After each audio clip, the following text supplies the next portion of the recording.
Lá vem a professora com Hieronymus Bosch, o pecado está servido.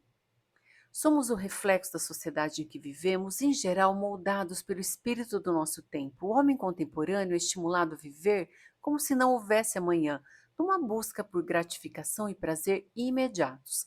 A ordem é ser feliz.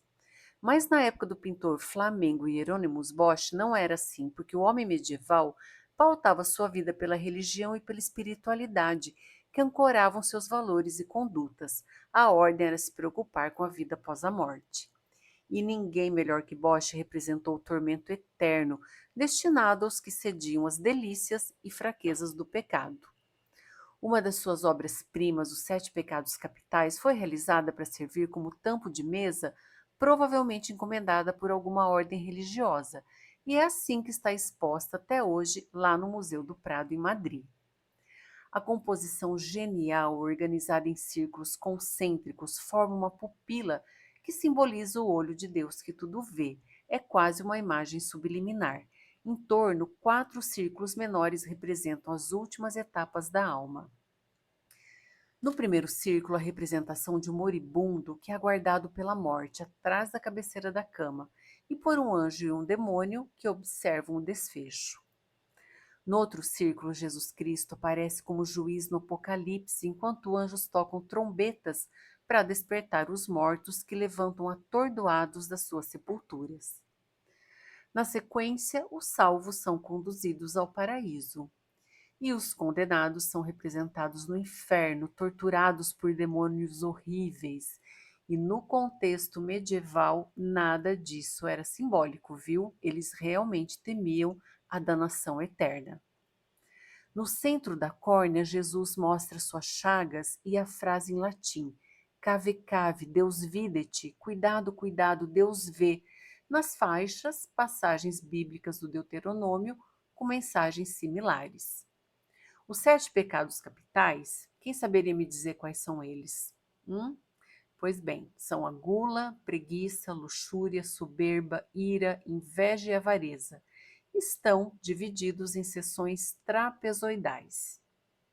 Os detalhes e texturas da pintura do Bosch são impecáveis. É uma pintura realmente muito bonita, muito detalhada. E aqui ele representou a soberba por meio de uma mulher que se admira diante de um espelho e ela não percebe que esse espelho está sustentada por um demônio. A soberba também é considerada como a vaidade. Na ira, 2 homens descontrolados ignoram a mulher que tenta apaziguá-los. E eles estão bêbados, é o que indica a taberna ao fundo.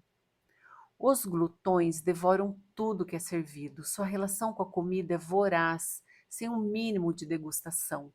No alto, uma coruja simbolizando a noite e o pecado.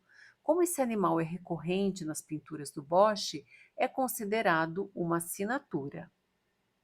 A avareza é representada pelo juiz corrupto que recebe suborno ao vender uma sentença.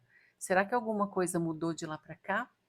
Esse juiz é o homem em azul que cochicha malicioso no ouvido de vermelho, que estende a mão ali, ó, escondidinho, para receber o dinheiro sujo. O preguiçoso dorme sentado perto de uma lareira, ignorando a orientação espiritual e as orações propostas pela freira. A ideia da preguiça é reforçada pelo cão que dorme a seus pés. Na luxúria, casais desfrutam o dia com carícias, diversões. As frutas sobre a mesa aí do lado esquerdo são uma referência ao fruto proibido.